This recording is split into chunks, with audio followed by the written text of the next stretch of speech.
Hello, everyone. It's been a little bit quiet for the past few weeks, even though I am trying my best to stick to my self-imposed 2 weeks, 2 week posting schedule. So basically, every 2 weeks I want to post a video.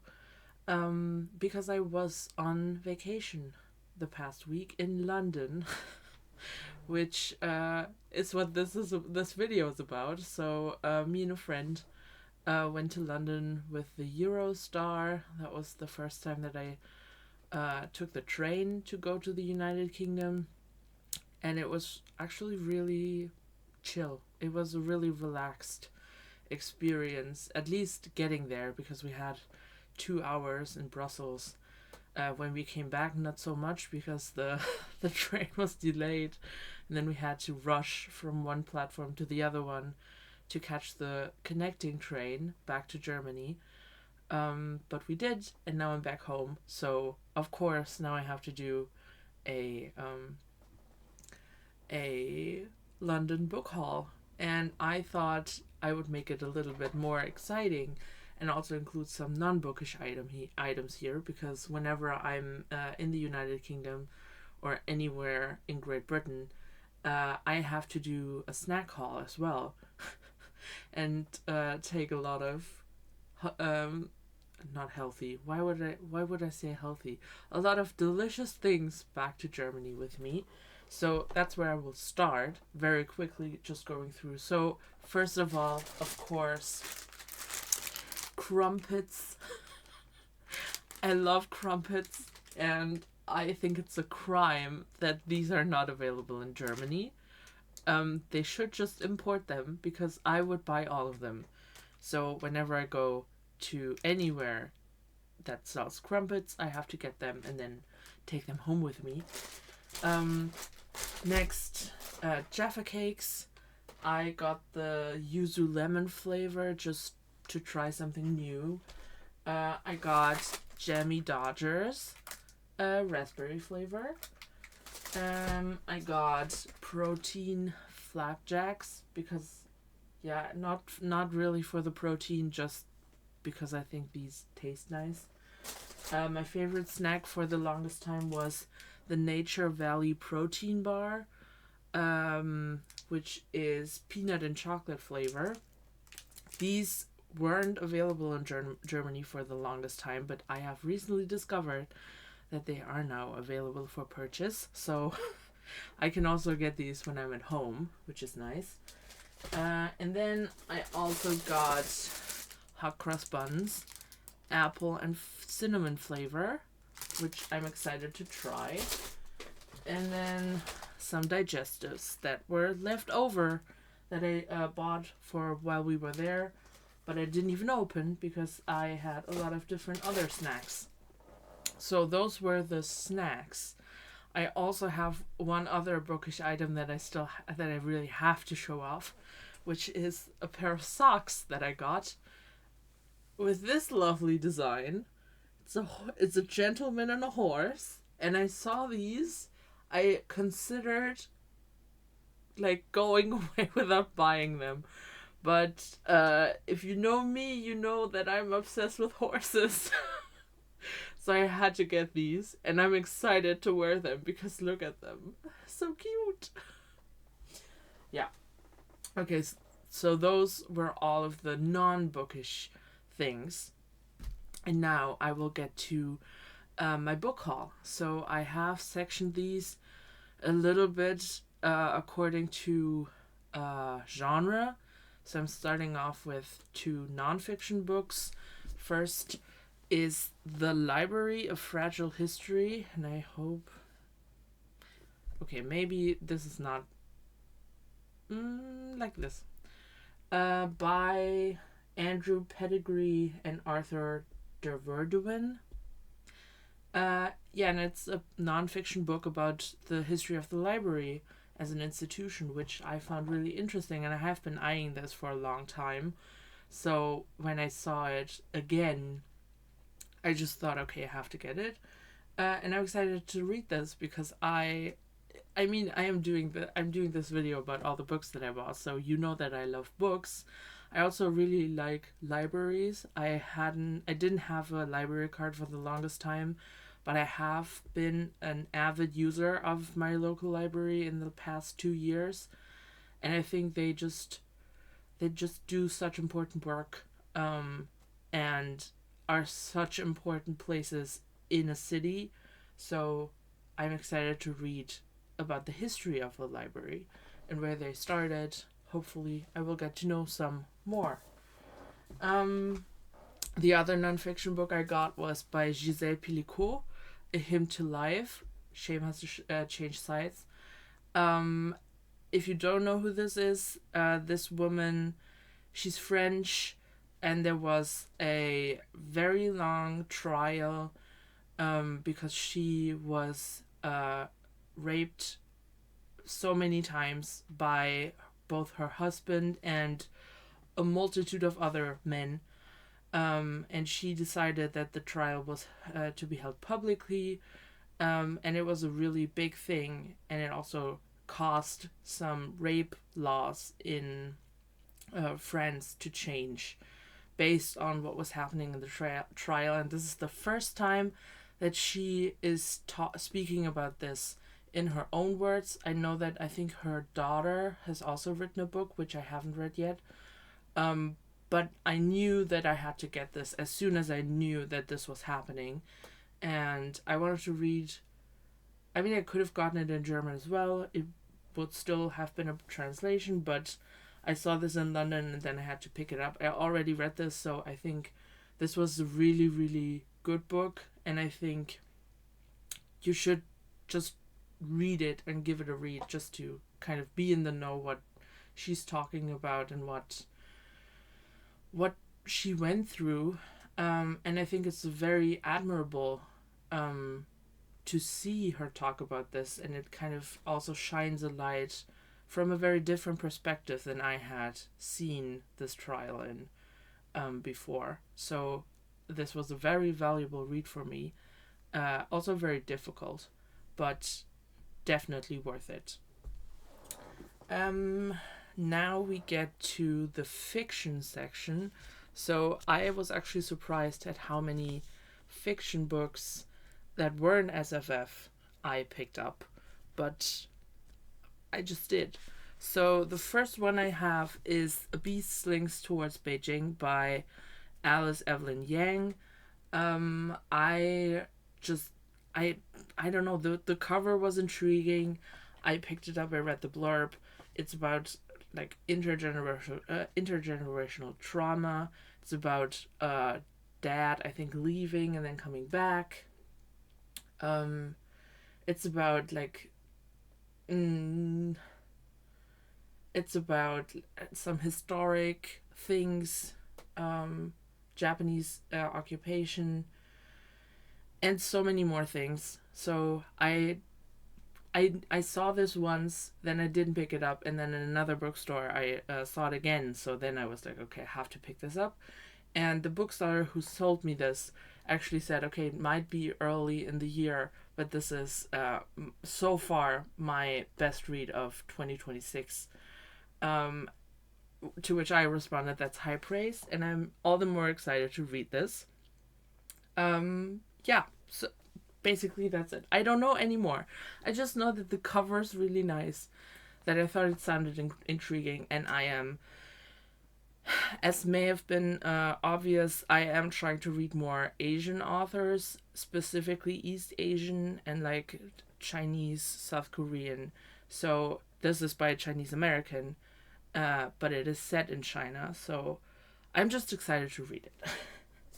The next book I got, I actually debated about. It's Glorious Exploits by Ferdia Lennon, which I have been hearing about.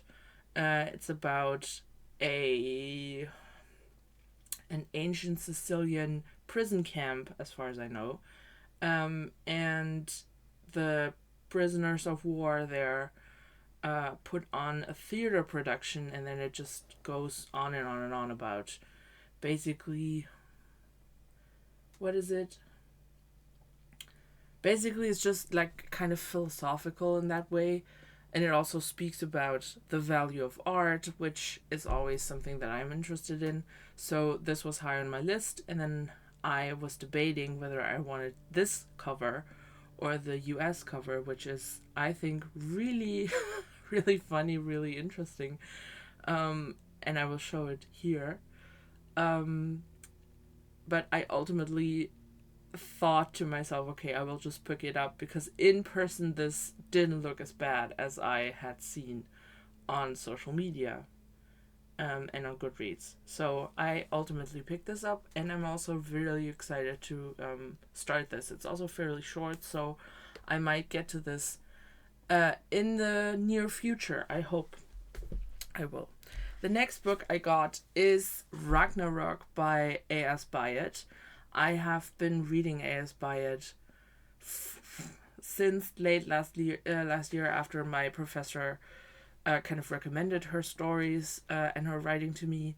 I read Possession, I read multiple of her short stories, and I was impressed with all of them.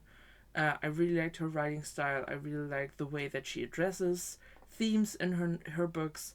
And this one is about, as far as I know, and according to the blurb on the back, it's about set during World War II. Someone is evacuated from the city to the countryside and then kind of has to finds a book about Norse mythology and then kind of thinks about or experiences things and connects things from Norse myth to what was happening in the Second World War. And I have the biggest faith in A.S. Byatt for in like doing something great with that premise. And this is also really short, so I will definitely get to this soon. The next book I have is If on a Winter's Night a Traveler by Italo Calvino, which I just know is a metafictional book, and that's mainly why I'm interested in this. I read the first page and it basically starts off, okay, you just bought this book in the at the bookstore, and now you're sitting down next door. It's really noisy, and you just want to focus on your book, so you kind of scream at the people next door watching TV to be quiet because you are reading, blah blah blah, and that's how it starts. So that's a good sign for me. I think this will be really interesting. I don't know much more other than this is metafictional, and it's about basically it's about this book. I don't know more. I don't want to know more. I want to experience reading this and then being confused and kind of having to piece everything together. So I'm also confident that I will enjoy this, and I'm excited to read it. Next book I got is actually a horror book, because I've also resolved to read more horror, and that is Things Have Gotten Worse Since We Last Spoke by Eric La Rocca. I have heard his name multiple times, and his books, the covers always speak to me. And then I just checked out very briefly what the blurbs are on the back, and this one sounded the most to my liking. I've actually forgotten what this basically is about. So I think it's like it says and other misfortunes. So these are short stories, which I love. I'm not the biggest fan of reading blurbs again to have them fresh in my mind, but basically, I just know this is horror, and I am prepared to be scared with these. And if this turns out good, then I have multiple other works by the same author to go and read. The next book I have is Curse Bunny by Bora Chong. I have been looking for this, or like I've been wanting to pick this up for the longest time. These are, I think, also short stories. Yeah, these are also short stories. I really love a good short story, which I have discovered recently, or more recently, and I've been seeking out more and more. And this one was basically on the top of my list. It's a South Korean author. translated by Anton Her, which I have read translations by, which are always great. I have read, like previously read, some South Korean fiction that are leaning towards like magical realism or weird fiction, which you can't really classify. I think this is usually shelved as also kind of horror adjacent, so that's great. Fits my book, fits my bill. Yeah, and I'm just really excited for this. I don't know what this is about. And I will not find out. These are multiple short stories, so I won't even give you a blurb. Because it's too many. The next book I picked up, I also debated whether I wanted to pick this up, is Half His Age by Jeanette McCurdy. I have read I'm Glad My Mom Died by Jeanette McCurdy, and I really enjoyed the writing style and the kind of the honesty and frankness of the book. And when I saw this, I was just curious to see how she handles her first fiction debut, because I'm Glad My Mom Died was nonfiction, kind of a memoir about her life and her like growing up, her childhood, and of course her mother. Yeah, and this one is about a relationship between a 17-year-old and then someone who's like early 30s, I think. So definitely illegal. But as far as I understood, this is written from the perspective of the 17-year-old and then kind of reflecting on, okay, how did this impact them at that age? And kind of just dealing with all of this and this relationship in its full scope. Yeah, I haven't heard that great things about this. I've heard some mid things. But I am excited to read this and form an opinion of my own. Yeah, but based on the reviews, I'm not sure if I will prioritize this. Otherwise, on the other hand, it is kind of trendy at the moment, so a lot of people are reading it because this also just came out. So yeah, I'm not sure when I will read it yet, but I definitely have this, and I'm excited to read this and kind of see for myself how I like it. The next book was kind of a spur of the moment buy. It's Not a Cult by Joey Batey, who I didn't realize is also an actor. You may know him from The Witcher. So this is a book about, I think, a band, but then also it's about a band and they tell stories about fictional northern gods in their songs. And then there's an act of violence in a pub gig that goes viral. And they suddenly go from having a cult following to having a cult following.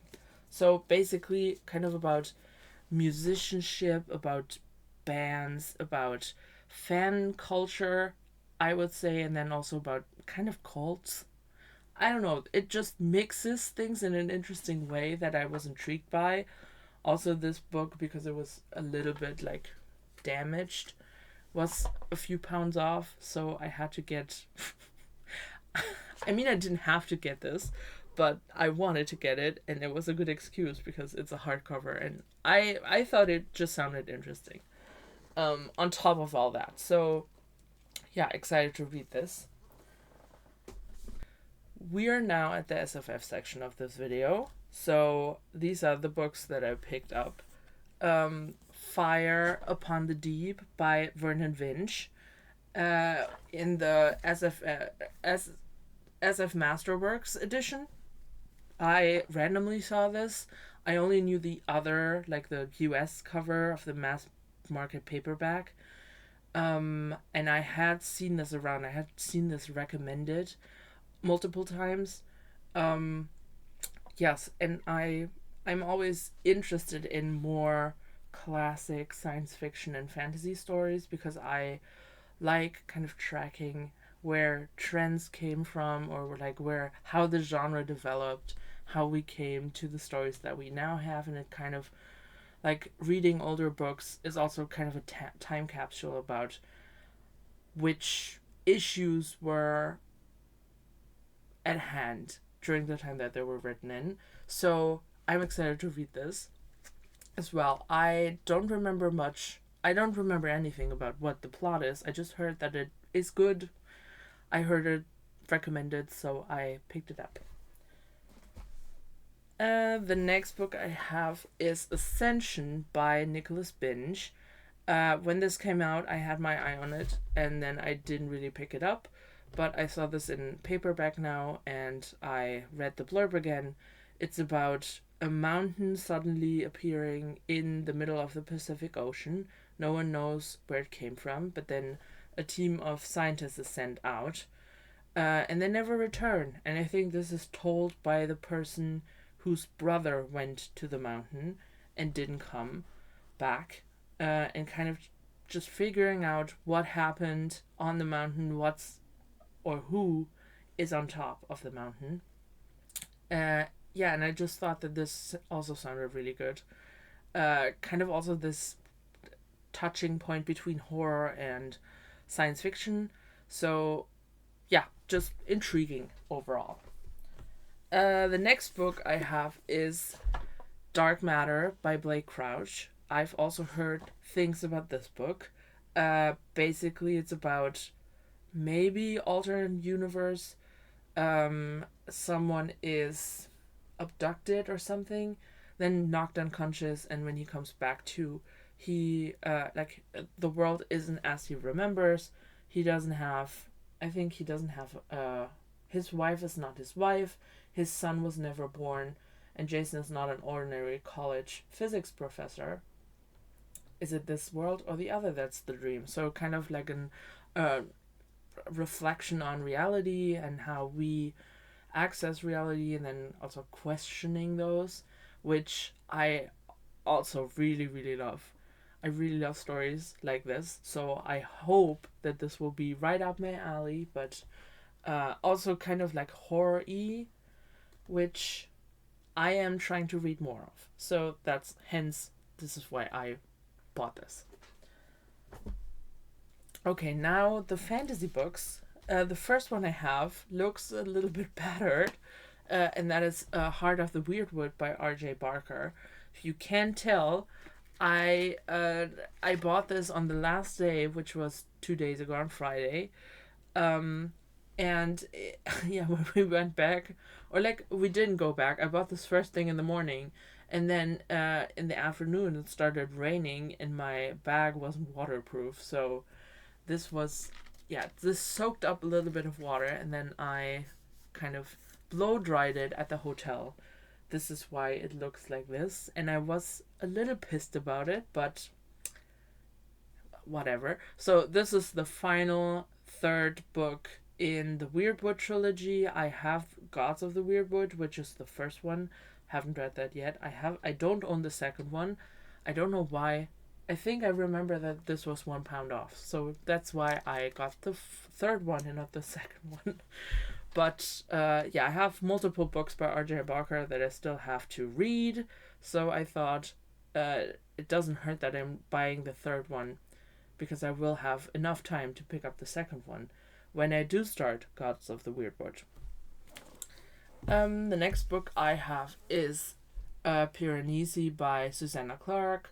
Fairly short. I just know that it's about a house. It's about something new being introduced in the house, and then Piranesi kind of has to figure out what that is and how that impacts him. I just know that this from people talking about this. I know that a lot of people say this is kind of confusing, and you really have to like sink into the narrative for it to make sense, and then kind of just be okay with not understanding everything, which was enough reason for me not to pick it up until now. But now that I've kind of grown in my reading tastes, I would say this is something that really intrigues me, and I'm excited to start this. Then I picked up Andrea Stewart's The Gods Below. I am just getting the Bone Shard Daughter trilogy by the same author from The Broken Binding. And I saw this one in the bookstore and just thought, it looks cool, it sounded cool. There was a divine war that has shattered the world. To find her sister, she must go to war against the gods. And this is also kind of a trope that I like seeing, and like seeing how authors kind of grapple with this, is pitting a human against gods. And like something that there shouldn't be a chance for them to succeed. But usually there's like twists in these kinds of stories, and I really like exploring how that, just authors exploring that trope is intriguing to me. So I'm excited for this. Then I also picked up Once Was Willem by M.R. Carey, which is about, like, set in the in the Middle Ages. Oh my god. Set in the Middle Ages. It's about a character named Once Was Willem, who kind of is a revenant, I think, from what I picked up, and goes to slaughter some beasts that are endangering the kingdom. So it is set, I think, in the 12th century. I know that this is blurbed by Cameron Johnston, R.J. Barker, and Christopher Buehlman. And it says it's a masterpiece of medieval dark fiction. So, yeah, I was in, like, I sometimes I'm in the mood for, like, darker books. I love, like, the medieval period generally. So I'm excited to read this and see how this kind of is explored. This alternate version of the Middle Ages, which I, by the way, also loved in Joe Abercrombie's The Devils, which was unexpected then. Not it is expected now, but I am really interested in how this is.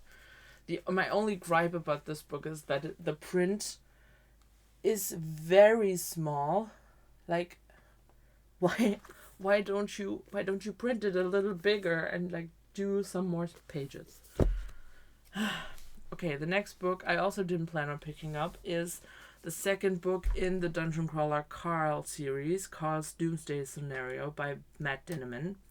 I have the first book of this series. I read it last month for book club, and despite not utterly loving it, I enjoyed it enough that I want to continue with the series. So when I saw this book at the bookstore, I was like, okay, it's just nice. It's good that I can now pick this physically up without having to order it.